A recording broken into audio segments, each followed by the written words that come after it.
বিসমিল্লাহির রহমানির রহিম। আজকে একটা জিনিস খুব ভালো লাগতেছে। আইনমন্ত্রী একটা কথা বলছেন যে, যারা দলের সাথে বেইমানি করছেন, এরা অনেক আত্মতৃপ্তি করে নেন। আমি যদি দলই করি, আমি কেন আওয়ামী লীগের সাথেই যোগ দেব? আমি কেন জামাতের সাথেই যোগ দেব? আমার বিশ্বাস থাকতে হবে আজ হোক, কাল হোক, দল একদিন ক্ষমতায় আসবে। এটাই তো নিয়ম। আজকে আওয়ামী লীগ, কালকে বিএনপি। এগুলা দলের কখনো ভালো চায় না।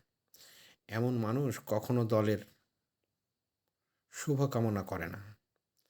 আমরা দলে এমন মানুষ দেখতে চাই, যে মানুষ দলকে ভালোবাসে, দলের প্রতি দরদ থাকে, দলের প্রতি দরদ রাখে। আওয়ামী লীগ বিএনপিতে ঢুকবে আর তাকে পদ দিয়ে দিতে হবে এমন না কিন্তু।